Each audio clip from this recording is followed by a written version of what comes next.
Los Angeles is burning down. How will the riots affect your Bring a Trailer auction?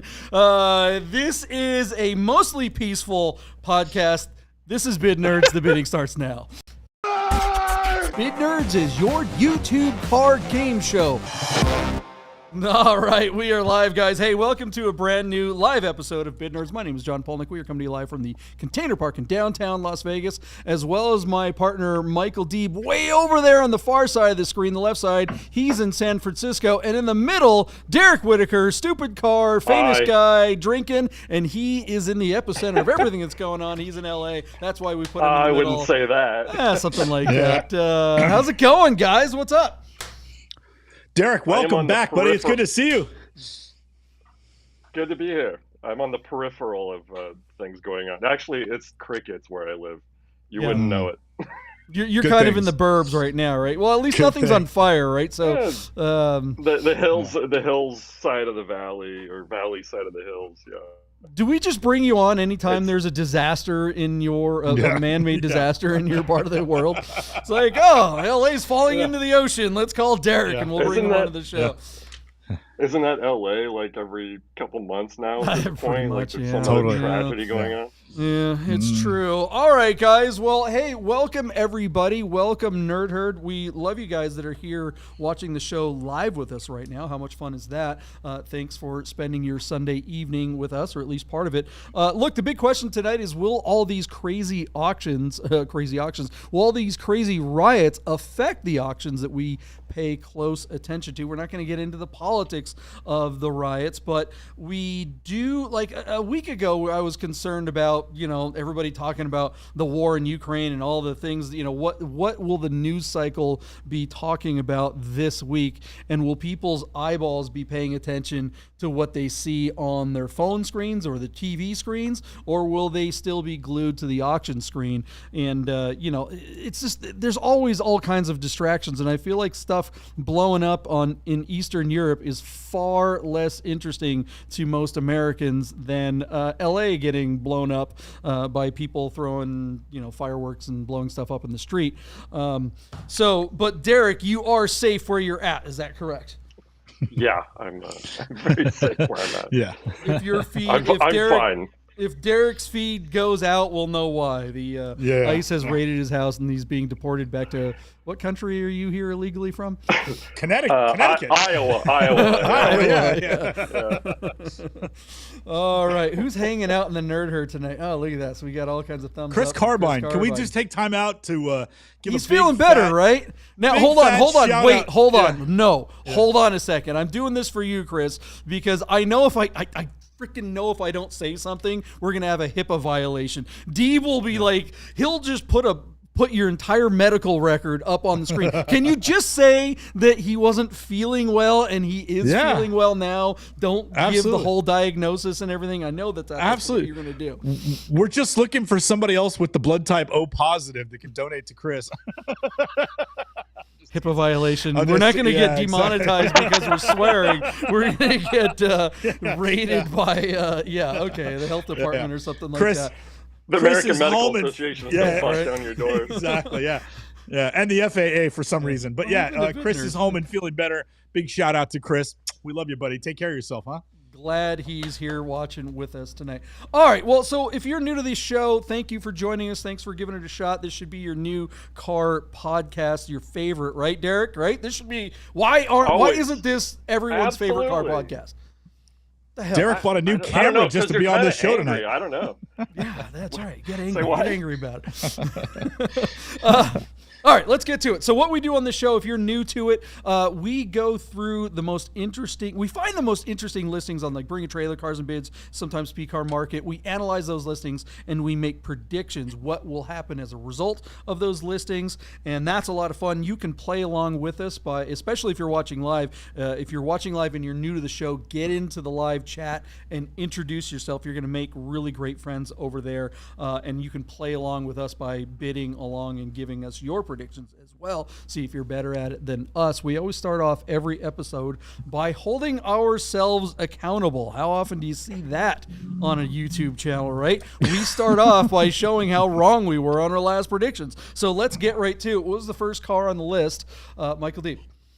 All right, JP, we're going to circle back to the 1979 Porsche 911 SC Targa that was running on Bring a Trailer out of San Jose, California. The seller, McDeeb, this guy, listed this car just a couple of days ago. Basically, Derek, this is a 3-owner Bay Area car with low mileage, just 66,000 miles on the odometer. Grand Prix white with lobster red full leather interior. This is a preservation award winner just waiting to happen because everything on this car is original. Only the driver's door had been repainted. Super nice German gentleman, has owned the car since 2007. So 18 years of continuous ownership. Northern California car its entire life. Everything on this thing is bone stock and all original. This car has passed smog every time it's ever been asked to be smog. So JP, here we go. I recused myself from bidding because it is my client and my listing. But John, we checked in with our friends at classic.com. They tell us that the average selling price of an SC Targa is just $50,000. John, you like this car. Everybody in the herd seemed to like this car. A lot of bids in the high 60s and the 70,000 range. JP, your bid was gigantic, $70,911. Derek, as we pass it over to you and throw you right into the collective fire, not the actual fire on the 405. But anyway, what we're going to say is that there has, to our estimation, there has been barren cabinet for 3.2s on Bring a Trailer this year. As such, the multitude of SCs that have come to market in the online auction space have done really, really well. And again, my hot take is because there hasn't been a lot of 3.2s to turn to. So thus, the nice SCs are starting to bring 3.2 money. With that little nugget in mind, what do you think this, because again, this car would have struggled to get out of $45,000 last year. But what do you think? What's the mileage again? 66,000 original on an SC Targa. Oh. Yeah. I mean, I just, Targa, American ride height, I'm looking at it, and my initial reaction is just 65. Hey, right on the money. I think it's really nice. Nice, but I think you're really right. So, JP, check it out. Derek almost got a Yahtzee. $64,500 was the hammer where the car sold on a whopping 48 bids. JP, thank you so much to the Nerd Herd, all the people that chimed into my listing to say nice things about either me or the car or the Bid Nerd Show, yada, yada, yada. It all worked. We didn't get a ton of views, JP, but we had, at the end, almost 1,300 people watching it. And at the end, we had 48 bids. We had 3 people fight over this car all the way up until Hammer. And then that's a retail number. We surpassed our BAT sanctioned reserve by $7,000. So well done to everyone. Thank you, John. And Derek, great guess because you were right on the money. That's it. Yeah, that was a good bid, Derek. The thing is about this, we watched the ending there, Derek, or not Derek, but Deeb and I, and we were a little. I think you were a little nervous at first because it was failing to launch. It just didn't seem like there was any momentum going into the final moments, and that's when the pins and needles really start pricking you, and that's the tough part of. Yeah, go ahead. When did it really start to kick off? Like how many hours before the It wasn't even hours, bro. It was like 10 minutes. Really? Yeah. Huh. Yeah. We were at $30,000 the night before, and then how do I say this? Yeah. So it was Thursday close. So we did the show on Wednesday night. We were at like $30,000. Late in the morning, we started to get a couple of bids, but they were going up in like $500 increments. And then there was all the action right around the Hammer. So it really was the final hour. And we basically, from the night we did the show till the Hammer, we effectively over doubled. We went to 64 from 30. That's pretty good. That's a pretty good finish. So I'm really pleased. The seller is pleased. The car's going to stay on the Central Coast. Father and son bought it, and just a win-win-win all the way around. So big thank you to look at this, Derek. It went at basically 1 o'clock. It was at $39,000. When it closed at your 64.5, it was 130. So it was all in the last. That's a big jump in the last part there, and that's it. That's despite dipshits like Law Dog. This guy, he was like. This guy in like the last 10 minutes is like, it's gonna cost $10,000 to refurbish the AC because I talked to a Porsche guy. It's like, okay, you know what? aside from the fact that that's just not true when you have a complete system there, it probably just needs a recharge. This guy decides to bring that up in the last 5-10 minutes, and he's not even bidding. Who are these? Law Dog, get out of here, man. Go find someone else's, Cheerios to piss in. I mean, who are these people? There was always some jerk that wants to declare himself the expert above all others, and I see it all the time. And Law Dog gets the wants to be that guy award for this particular auction, but congratulations, Steve. All right, let's move on. What do you guys think of the results of that beautiful 79 SC that my partner Michael Deeb sold? Let us know in the comments below. And what's the next car on the list, Steve? All right, JP, the talk of the night. Woo! Even the comments open before the show. Did you see that Firebird? Derek, if you were not aware, somebody stuffed an LS3 into a 1978 Pontiac Firebird Trans-Am WS6 model. They did 17-inch snowflakes, coilovers, and a 6-speed manual. But the big news is how they integrated the LS3 and left the car alone. So you would be forgiven for thinking that car was absolutely bone stock, and then you would be laughing as that car flashed its taillights on you. Running no reserve on Bring a Trailer. We had a blast with this one because, JP's got this 81 SC with an LS3 in it, and that car will be coming to Bring a Trailer as a Bid Nerds listing to an auction site really, really soon. But this car I thought would be real fun fodder for JP to see what an LS3 could do to an auction listing, let alone what it does to your rear tires. So we say that our friends at Classic.com tell us that a Pontiac Firebird Trans-Am, a Smokey and the Bandit version, typically bring $68,000. I thought this car was going to get close to $130,000. JP, my bid, $128,000. You should have taken the over, my friend, but you took the under. Wait. Give Derek a chance to get a shot. 110. Yeah. $110,000. Derek, I'll leave you with what I just accidentally said to my partner. Go ahead. My 5-year-old Smokey and the Bandit fan self says 300,000, but realistically, I'm like, I could see 120 area. I mean, that 110 to 120. But give us a number. You know the deal. Lock it in 118. 118. Okay, so he's taking the under underneath me and the over above you. The irony is that your first bid was the closer bid. Our car hammered for $285,000. Where it's sold on 71 bids. I dare you to go to Auto Trader and try to find an available. I dare you to go to Auto Trader Classic and try to find a Pontiac Firebird available right now, because the nicest LS3 is $18,000.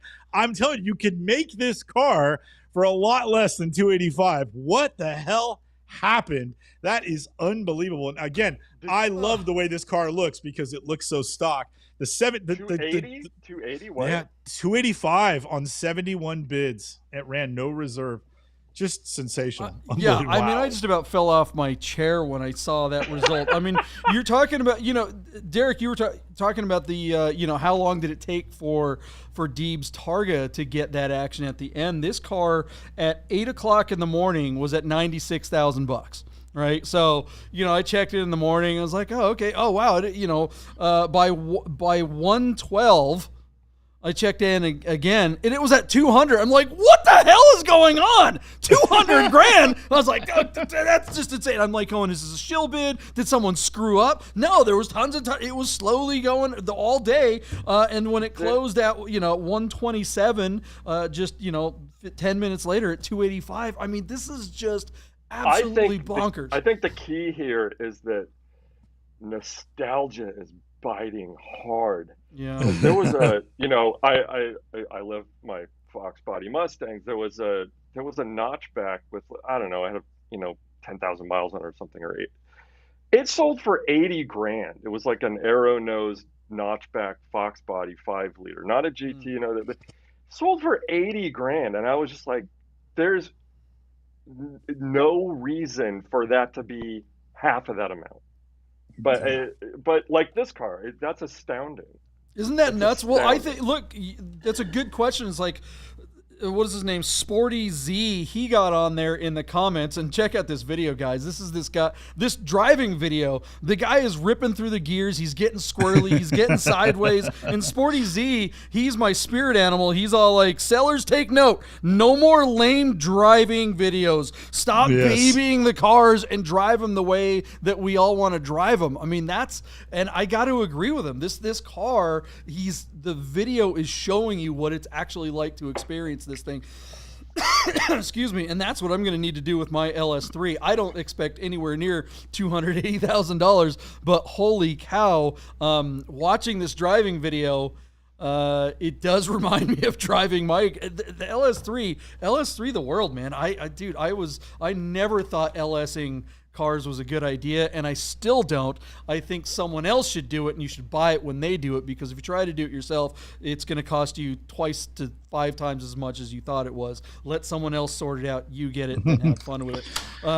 What do you guys think of the results of that TA? Is it nostalgia, like Derek says, or is it the driving video? Was it something else? Somebody needs to figure this out, because look, here's one thing we need to say, Deeb. Yeah. And this one hurts. This one cuts. Yeah. Yeah. I don't think we've ever been more wrong on any car ever. Oh, I know. Isn't that funny? Hey, we were $200,000 off. What the hell? Hey, my 5-year-old self was on. Okay. Your 5 year, that's what I said. We need to invite. My God. Anthony Vieira says it would cost fairly close to the $285,000 to build it, and that Deeb is wrong. Does anybody in the world agree with that it would cost $300,000 to take a Trans-Am for $45,000 and put an LS and coilovers on it? I mean, I think it's a little bit more than that, but yeah, I don't know. Let us know in the comments what you guys think. Show who will do it. Who won't do it? I don't know. These days, it's like, it used to be Porsche tax, right? If you wanted to build a Porsche, it was like, oh my God, you bring it in, everything's just so expensive. Now everything's expensive. Doing an LS swap used to be the inexpensive option when you blew up your 911 engine. It was like, okay, well, my SC is going to cost, $40,000 or $35,000 to rebuild, and I'm still only going to have 180 horsepower when I'm done. I could go get a crate engine, an LS3 crate engine for $5 to $10,000 and slap it in there for another 5 or 10 and save myself some money and have all this extra power. Well, now that's just not the case. You want to do it's $40,000, $50,000, just the engine is $25,000 now, especially when you start camming and tuning them and getting all the, fuel injection, all that stuff. So really, you're not really saving yourself any money anymore, but you are going to get a hell of a lot more performance. So again, let us know what you think in the comments below. And speaking of modded cars and making them something that they better than the way they started, or not so much, what's the next car on the list, Michael D? All right, JP, we are going to check in on a 1989 Porsche 911 Carrera 4 that was on Cars and Bids. This is a 964, and it was the RWB build. So this car, total wide body with kind of a long hood conversion to the front end of this car. Recaro pole positions, JP, and Pepita seats, and then it's like gutted with a roll bar and the whole thing. Beautiful looking car, but a stock drivetrain. JP, we wondered again, RWBs seem to be softening up. People to realize that they might look really cool, and it's great if you're into stance wars, but this car is not necessarily a driver's car. So, JP, we take a look at our friends at Classic.com. They tell us that a typical build, a 964 build, is about $409,000. I thought that even on Cars and Bids platform, that this RWB, because of the look, the way they took the 964 and gave it the long hood look with the RSR, the wild cartoonish RSR fenders, that this car could come close to $200,000. JP, you took the under at $180,964. Derek, what do you think? RWB, stock C4 drivetrain, and on Doug DeMiro's site, not BAT. You're a 964 owner, and you know these cars. What do you think? Former 964. Yeah, the C4, that's a bummer. If it was, but I don't know. It's an awesome looking car. I'm not a huge fan of RWBs, but this one looks really sick. Stock drivetrain though, 190. 190. That's so the cars again. Cars and bid effect. It should have been somewhere else. But. Okay, there you go. So Derek is saying wrong platform for this car was JP. I think we echoed a similar sentiment as we signed off on this car. He essentially is splitting the difference between us. It was the under, though, that would have won this one. JP is closest at a hammer price of $171,500, where it sold on 30 bids. So the question I ask, Derek has kind of sort of answered it. At least I'm going to assume Derek's answer. That had this car been on, presumably, Bring a Trailer, I think Derek is saying that it would have brought more money. JP, I certainly thought that this car would have brought a little bit more money. So do you think 171 was soft because RWBs are soft, or is 171 soft because it's cars and bids? Or do you think 171 is all the money for the car you see right there? Well, I mean, for starters, I don't really get the sense that RWBs are soft, honestly. In fact, if you were to ask me, I'd go the other way. I think they're strong right now. These cars are the car du jour. This is what the young timers want when they get into the air-cooled cars. This is a, backdated 964. 964 is what everybody's looking for. And then you have the big fenders and everything like that. My criticism for these is always that they, the car has the look, it writes the check, but it can't cash it. This definitely looks like the kind of car that our friend Rami would drive. It looks like something that would give Derek's stupid car, TM, check out his video on Cars Unknown that we made about him quite a few years ago.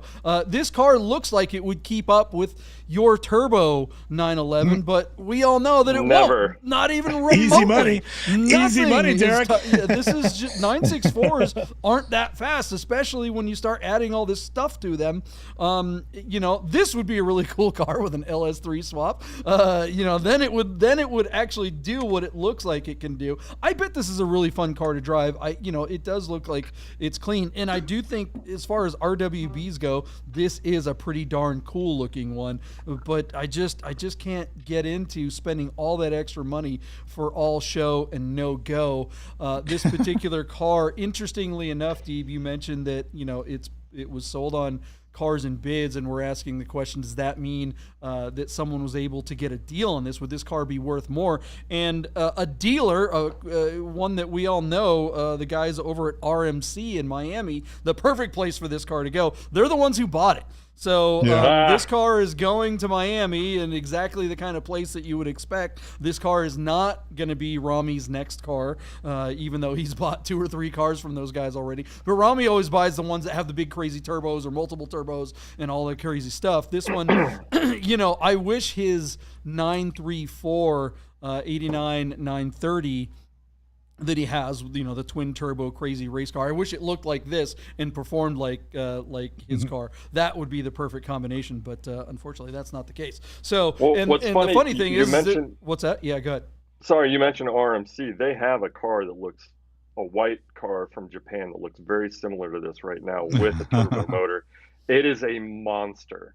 So what they need to do is, strap a turbo on this thing and charge another $100,000. 2 turbos. Well, and then you're then you're getting Rami money, right? That's what he wants. Yeah. That's the kind of thing that he's looking for, and that's what this car really needs. And you're right. I think there's an opportunity there, and he's the kind of guy that I think Danny might be coming onto the show. Shout out to our new Bid Turn. Bid Turn's watching. Bid Turn, introduce yourself to the Nerd Herd. We have someone helping us out on bookings and getting more guests on. So I think Danny's coming on the show maybe next week or the week after. So we'll just ask him about what his intentions are with this car and what he thinks, and that'll be interesting to get his take on it. All right, Deeb, we spent too much time on that. Let's move on to the next one. What do we got? All right, JP, really quick, we're going to check in on the 1994 Nissan Hardbody SC King Cab V6 4x4 with a 5-speed. Holy God, that's a lot of words. This car was running no reserve on Bring a Trailer. And the big thing here, Derek, is the car's got 124,000 miles and looks to be in spectacular, all original condition, despite having 124,000 presumably commuter miles out of Bellevue, New Jersey, running no reserve on Bring a Trailer. Our friends at classic.com tell us that those hard bodies from the 1990s typically bring $12,000. I thought our car would get to $18,000. JP took the over at $20,000. Derek, care to venture a guess on? I'm going to say probably close to what the market is saying, but a little bit over 13.5. 13.5, and Derek, you would be the closest. Again, you would have beat the bid nerds. Our car hammered for $12,500 where it's sold. JP, just 4 bids. Why did you not buy this thing? I swear to God, if I were paying attention to it, I would have. This car, I really like this thing. I like, when we see the Toyotas of this era, those are bringing $25,000, $30,000, $50,000 of them when they're in this kind of condition. And this that's is why. As good what's that? And that's why, because people want the Toyotas. Right. They don't really want this. And that's always been the case. The Toyota's always brought more money, but that much more money. I mean, I thought that the rising tide of Toyota pickups would have at least kind of brought the value of this hardbody up. And these are almost as good. Sentimentality, man. Sentimentality. Yeah, but there's a lot of people that are sentimental about these too. I mean, that's the thing. I know a lot of people that had these back in the day. If I were paying attention, I would have bought it. I mean, I would have gotten it for Rochelle for an anniversary gift. It would have beat the hell out of another stupid tennis bracelet or something like that. Because she actually loved it. She's like, that thing's awesome. We need one of those. Boxed fenders. It's got boxed fenders. I love that girl. I said it on the last episode. If Nissan wants to not go out of business, which they're going to, they need to just bring this truck out again. Just make it exactly like this. Put an airbag in it, analog brakes, so that it passes whatever bullshit NTSC stuff it has to pass, and just exact same fenders, exact same everything, and sell it for $20,000. That would be a better version of the Slate truck. Yes. Yeah, we brought that up as well. Yeah, exactly. Yep. Gas burn. Put the 4-cylinder. You don't even need the V6. Put whatever BS 4-cylinder, 1.3 liter turbo stupid engine that you might have. But actually, it would be better if it was just like a 2-liter. Inline 4 or something like that, and just make it simple and put it out there, roll up doors. I'm good to go. All right, let's move on. What do you guys think of that Datsun? Let us know in the comments. And what's the next car, Deep? One last car. We took a quick peek as we were signing off on a 1996 Porsche 911 Carrera RS. This car was listed as a premium listing out of Waltham, Massachusetts on Bring a Trailer, showing 39,000 kilometers, which is just 24,000 miles. Now, this is a standard road version, but they offered some road versions, some street versions with the Club Sport front and rear wing, and that's what this car is. So with the basic hardback sports seats, not the buckets, but you get the wing and the front splitter of the RS. This, to me, is sort of the perfect spec for me. I don't think I'd necessarily want the buckets.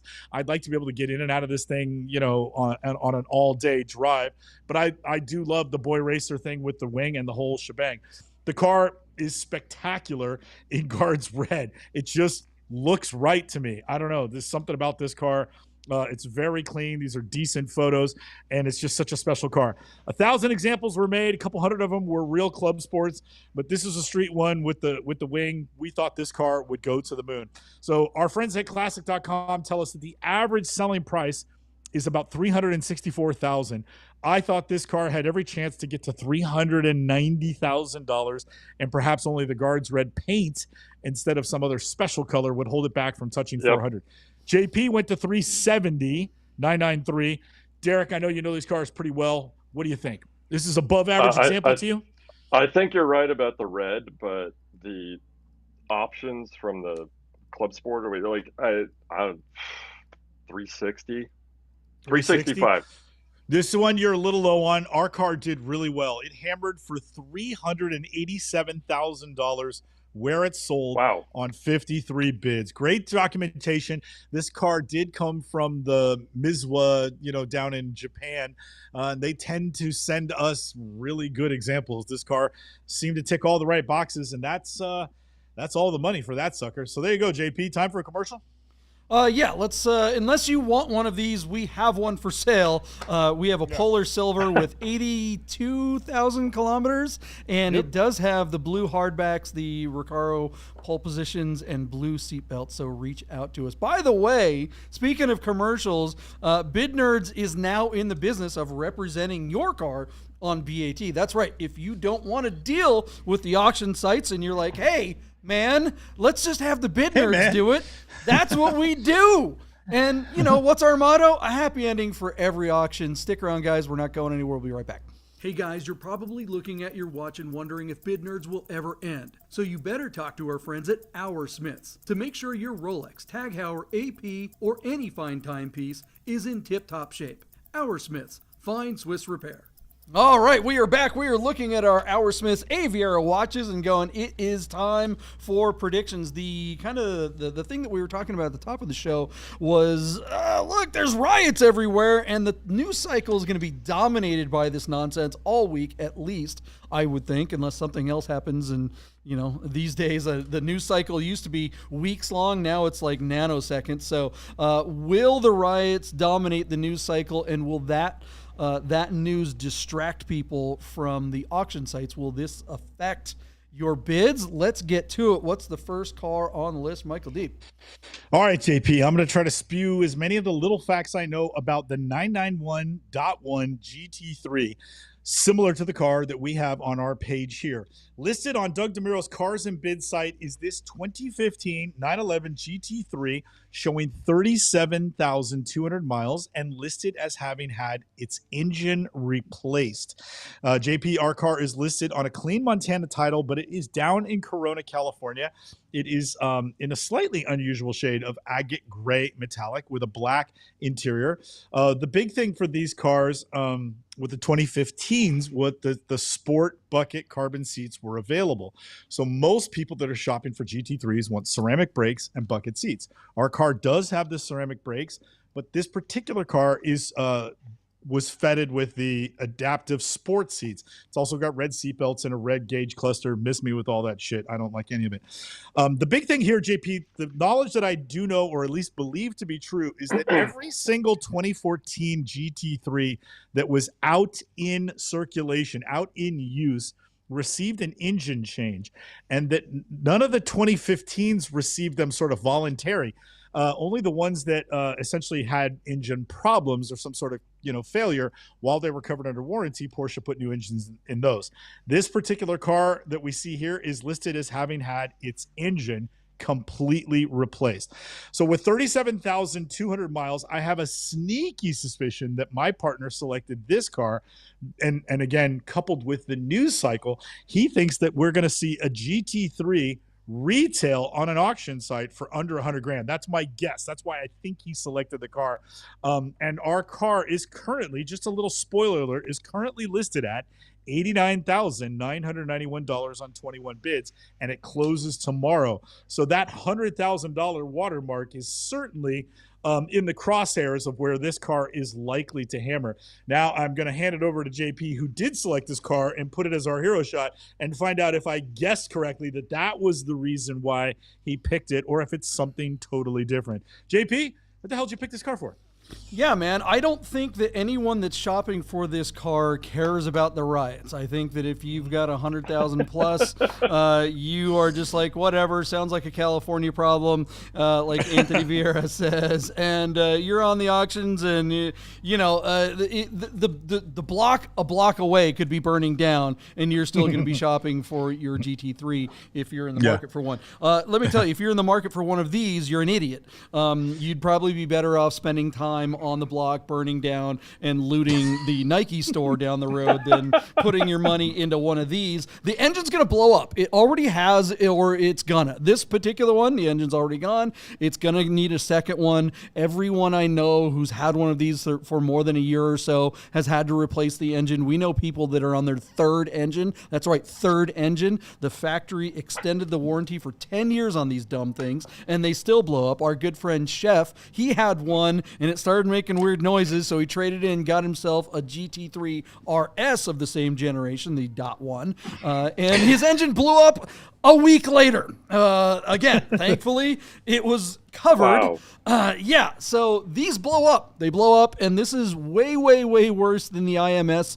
mess that the 996s and .1 997s had to deal with, because a GT3 engine is not a $25,000 engine. The GT3 engine, at least in a 993 or 99, a GT3 991.1 RS engine is nearly $100,000.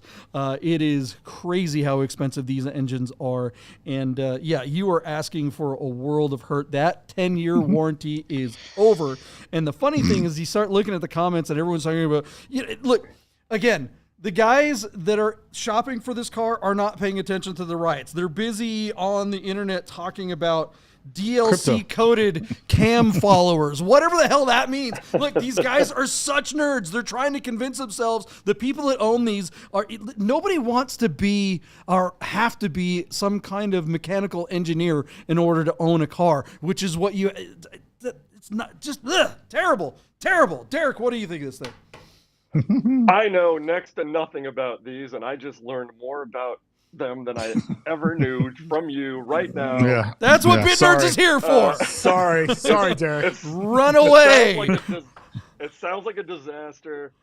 Yeah. A 996 anniversary edition is more reliable than this thing.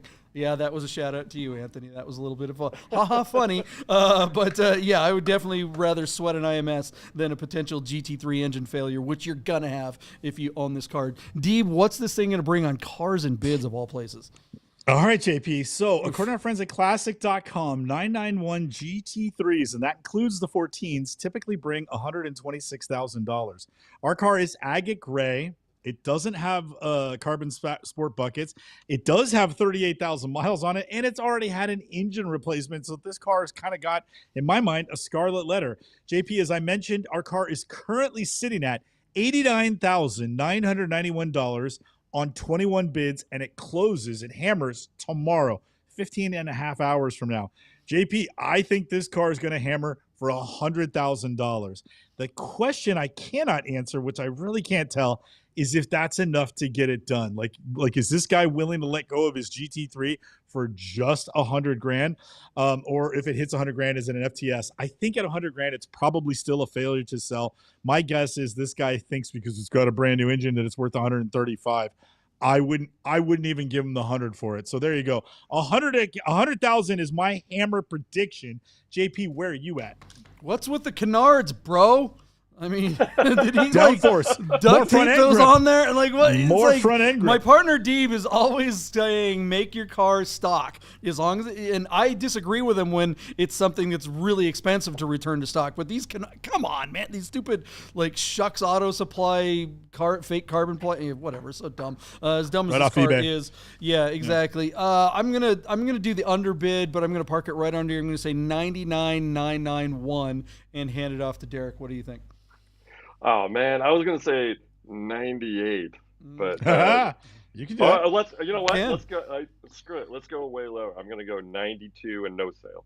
92. Wow. Yeah, I mean, look, I think that's I think that's a good bid, Derek, because we're talking about cars and bids. It's like on BAT, we always see those late stage rallies like we did on that TA where it got $280,000 in the last couple hours, and Deeb's Targa that gained another $25,000 in the last 10 minutes. So we don't see that kind of action on cars and bids. This could be the last bid. This could be it. It doesn't have a ton of action. So what do you guys think? It just looks like a nightmare. What's that? It's got 21 bids. We're all going to be off by $20,000 when this thing hammers. Yeah, and somebody that spends over $100,000 on this is asking for trouble. How much? Go find out if you're thinking of bidding on this thing. Find out how much it would cost to rebuild a 991 GT3 engine before you do it. And JP, you skirted around a really important issue here. Is that Porsche issued 10-year warranties on those cars in 2015. It's 2025. All those warranties are burning off. This car is naked, and Porsche will not stand behind it. So if you buy this car, you got to go buy some aftermarket warranty, and then you're just really rolling the dice. I mean, oh my God. There you go. All right, let's move on. What's the next car on the list? Will the riots affect the value and the outcomes of the auctions? What do you guys think? What's this car on the list? Oh, Derek, I think you're going to like this one. Yeah, Derek, how many cylinders does your Mustang have? And forgive me for asking that question. Is it a 4 or an 8? Mine's an 8. It's a 347 stroker. Okay, so please forgive me. My car is completely built. I had a feeling that you guys were going to bring this up. When I found out an hour ago that you were coming on the show, we switched out a police Mustang, a police Fox body notchback, and selected this 1980 Ford Mustang McLaren M81, which to me looks like an SVO that's on steroids because it's only got a turbocharged 2.3 inline four. Our car only has 8,000 miles on it, and apparently is like number 8 of 10 or something. Like, it's a really low production number of these with this particular drivetrain. Yeah. So the production. So Ford and McLaren had a projected production of 249 examples, but only 10 were ever completed, thus making it like a really cool homologation special that was like essentially stillborn. Go ahead, Derek, jump in. It was a prototype, basically a concept car. Yeah. That was turned into a show car, and they built just a few examples, and then the marketing went haywire. We're going to build 250 of these. They were all hand built. I've talked to the last surviving guy that built these cars, and he built the kit that was my car. And the problem with this car, I don't know if I'm jumping ahead. No, go ahead. It was already at Mecum in January. You're right. Yeah. And FTS at $67,000. Yes. So wow. I don't know if the guys that are in the market for this already know that it kind of know where the reserve is, so they're not going to bother. That's my question about it. Yeah, it's really interesting. It's super rare. It's super rare. It's been in Italy its entire life, I think, or most of its life. I've briefly spoken with the guy who owns it, and it's I'm a little now. Close to this one. yeah. So it's here. It's in Missouri. It's on Bring a Trailer. It's on a Missouri title. As Derek mentioned, this car ran with Mecum at Kissimmee in January, where the car failed to sell at $67,000. JP, again, they only made 10 of these things. You can't imagine that all 10 are still surviving. I imagine 8 or 9 of them are. There's 9 that 8 or 9 that are accounted for. They're accounted for. So it's possible that all 10 are still out there and 2 are just sort of sequestered in private collections, but very, very rare. Certainly a footnote in the Ford, in the Mustang's anthology, and like a very cool, obviously one of the wildest Fox body versions of the car. Yeah. Derek, just help educate our herd. How many of the V8 versions, because your car looks very similar to this with the big radical box fenders, right? It's the same. Mine's built on an 82 GT. These were the first 10 were built on 2.3 turbo standard cars. Yeah. Turbo 4s. They built 3 show car V8s that they called GT Enduros. And I know that a couple of those were basically undrivable. They were made drivable later. Mine is one of the dealer special order cars that they made maybe like 20 kits of, maybe less, and they sent them out to dealers for special builds. And I think there's like maybe a handful of those that are still left. I know of mine, and I know of a couple others. Derek, did anybody actually race one of these cars, 4-cylinder, 8-cylinder, otherwise? Yeah. There were 2 race cars that were built with alongside the original 10. They were powered by Cosworth BDA motors, non-turbo. Oh, that's cool. Yeah, that's pretty cool. They raced at 24 hours of Daytona and 12 hours of Sebring. Very cool. But they were more of like a project between Firestone and Ford Steve, what's this thing going to bring? Very cool car. So there's just a little bit of knowledge on these cars. There's an orange one that ran a couple of different times. So according to Classic.com, based on 3 previous listings, they say that the average hammer price for one of these special Mustangs is around let me get that number out, $63,000. Again, this actual car failed to sell at $67,000 at Kissimmee in January. Here's where it gets really sad. Our car closes tomorrow, and despite having just 8,000 miles and being one of the rarest Mustangs ever produced, is currently sitting at just $16,700. $750. So there's the argument that can be made that like people know who owns the car, people are just sort of waiting for it to fail to sell, and then they're going to try and make a post-hammer deal. The other thing is it's entirely possible that the real buyers are just waiting until the action starts tomorrow, and then we'll see all the bids come out of the woodwork. I'm kind of in that plan. I don't think this car is going to FTS at like 35 grand, but I also don't think it's going to exceed the Kissimmee number at 67. And I have a sneaky suspicion that's probably where the reserve is at.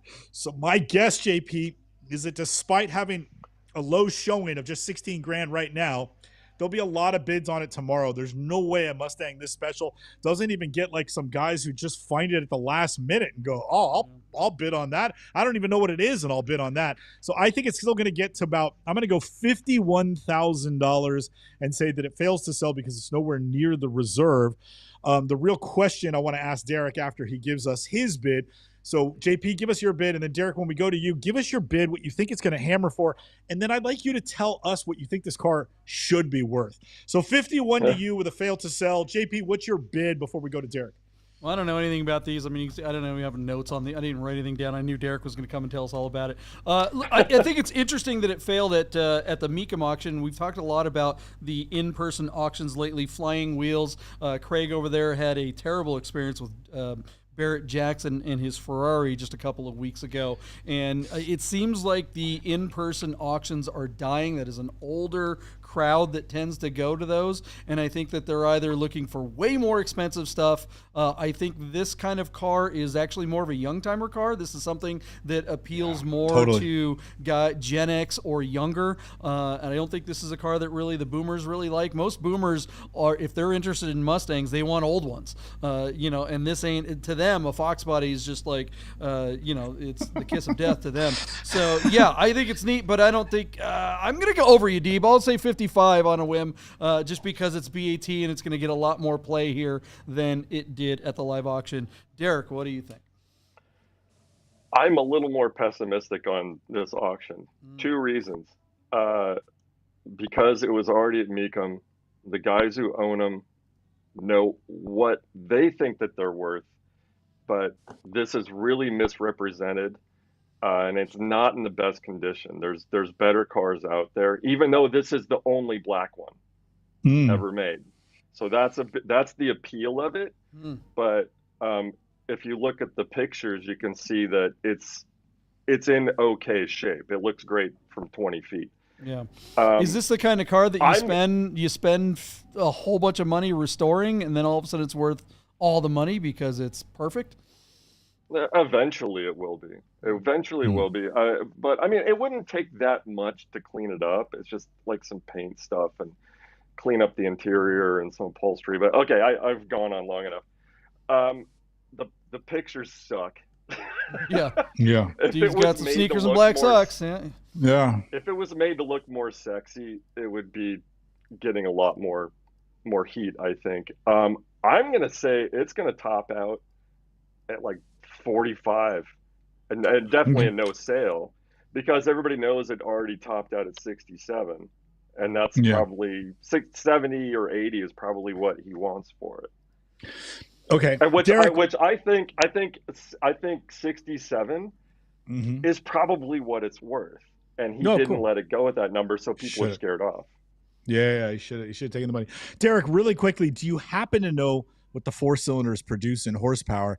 And then conversely, what did your car make when you first got it? Not what it makes today, because I'm sure you've massaged the hell out of that thing. Well, my car's all new underneath. My car's like 400 horsepower at the crank, but with a 6-speed and a bunch of modern suspension shit. These were never really built or developed. The initial number 1 car, that's the car with the McLaren built motor. Ford claimed that with the variable boost you could get them up to 190, which was a lot compared to. It's a lot for that little engine. Think about a 911 SC. That's more than that. I mean, it's but how many of them blew up when they all right, guys, we got to move on from this car. We've still got another couple more cars. Any last word, Derek? No, that's it. Go. All right, let's move on. What's the next car on the list, Michael Deeb? And will the riots ruin the auction on this next car? What do we got? JP, I know you've got a hardtop coming, but you need a convertible to run around Vegas in. I picked out for you a 2005 Dodge Viper SRT-10 Roadster in black on black with a manual transmission and just 19,000 miles from new out of boring Oregon. I just love saying that. It's in boring Oregon. JP, that's got to be south of Snohomish. Boring Oregon has this car on BAT. JP, it closes tomorrow. Talk to me. You love this car. How many miles does this one have on it? How many miles? 19,000 miles 19, original. Yeah, you know, this looks to be basically a used car. I really do like these. I think they're a lot of fun, a lot of bang for the buck. Low miles, that's great. They tend to be kind of an exotic that's, or a pseudo-exotic for not a lot of money, for Camry money, really. This particular car, I think anyone that's in the auction or anyone in the market for one of these is not going to be paying attention to the news or any place burning down. They're going to be going back and forth from this auction and the auctions on gun brokers and all the AR-15s that they're buying for the Civil War. So I don't know. And if you guys don't know, gunbrokers.com, by the way, that is the BAT of guns. So check it out. We should do a Bid Nerds episode on guns on BAT. On gun brokers. That'd be a lot of fun. What do you think of these, Derek? I think they're largely undervalued and underappreciated, even though they're sort of death machines. You know, they're just stupid fun. Yep. They're stupid fun, and I think stupid fun is highly undervalued. That is your brand. Stupid fun. It is my. Yeah. Would I buy one? No. I mean, there isn't a world where maybe one happens. I mean, that's the thing. They're so like, I'm with you though. They are so much fun. Getting behind the wheel of one of these is just you. Oh man. Okay, yeah. Let's get to the price because we're running out of time. The full fun, I would go with the first gen, but you know. Okay. All right. Fair enough. That's more young timer. What's this thing gonna bring, Deep? All right, JP. According to forensicclassic.com, the SRT-10 Roadsters bring about $56,000 in the secondary market. Our car is currently sitting at $34,000, and it closes tomorrow. That $34,000 comes to us by way of just 5 bids, so not a lot of action. JP, my initial bid was 51, but I'm going to take a few grand off of that and say it's not because of the news cycle. I just don't think these cars. I don't know. Maybe Haggerty could sell this car. Is BAT the right place for a Viper? I don't think these are cell phone photos. It's not really well cleaned. I'm going to go 48 and just say it doesn't spark enough interest. I don't think there's enough people watching to get it to a retail number. 48 and maybe at FTS's. Yeah, these are really cool. This one's low miles, so I think that's going to help it. Yeah, the listing is absolute dog-ish. They should have called Bid Nerds to help them out. They would have had a happier ending for this particular auction. But I'm going to go over you. I'm going to go $49,999 and hand it off to Derek. I was going to say 48, but I'll go lower. I'll go 46.5. 46,500. Thank you, that would be a good deal for them because they are going. I mean, you see them listed all over the place in the 50s for cars with twice as many miles. And I do know that they are moving. I mean, again, they're not hot by any means, but this is more of a young timer car. And I think the young timers are looking for power on the cheap, and this definitely delivers. Not a vet. All right, what's the next thing on the list, Deep? Okay, this one guaranteed to make Derek Whittaker blow a snot bubble. Feast your eyes on this, Derek. 1994 Porsche 968 Club Sport that has been modified with a body kit when it was in Europe before it came to the States. I have never seen a body kit that looks like this, but those are apparently authentic Speedline 18-inch wheels. This is a true Club Sport that was optioned with leather. The person who made the body kit also put some sort of interior kit because that aluminum look inlay, I'm sure, is plastic on the interior and is painted silver to match the exterior of the car. But underneath it is a 58,000 mile CS that is on a clean Illinois title. And that, by itself, is worth celebrating. And anytime Doug DeMuro tries to sell a Porsche, I think that is also worth celebrating. So here we are on Cars and Bids, one of the wildest and craziest Steve Martin-esque 968 Club Sports ever. I have to tell you, JP, I'm kind of interested in this car, and I don't know why. I feel like I might bid on it. So there you go, JP. What do you think of this car Would you leave the body kit and drive it ironically, or would you try to, in the eternal words of Buddha, un-F this car? And how much do you think that would cost? Yeah, there's no way you can un-F this car. It is that body kit. Look, is this body kit? Are we getting? This is 30 years old, right? This setup. What's 30 years from now? It's 2025. So 35, 45, 50. In 2055, are people going to be looking at this going? Are they going to be looking at RWBs the same way? Is this basically the RWB of not of the 90s? This is just. Hot dog shit, man. That is just, they just completely ruined this car. I do like the wheels. I think those are Gimbala speed lines, aren't they? God, Derek, what do you think? Honestly, it doesn't look too uneffable. Like this might be a bargain because the CSs go for a premium. I'm gotta think that it can't be that hard to replace the bumpers and get rid of the skirts and stuff. I mean, you're going to put some money into it, but where are you going to find a CS bumper and CS bumpers and CS side skirts? That's the problem. It's like, because it's a CS, it has to LA be dismantlers who are just out of business. I think they're rioting, and I think that's why the riot started, is because of LA dismantlers. I mean, I would buy it and just wait until you find them, or have somebody make them. Have the proper ones made. Mm-hmm. If this car, if it goes cheap enough, but there is a number that makes sense, and that's the big question, right? So what do we think it's going to bring on cars and bids? I mean, Doug DeMuro likes it. He thinks it looks neat, and we know about his proclivities for things. All right, JP. Watching old episodes to see what I mean by that.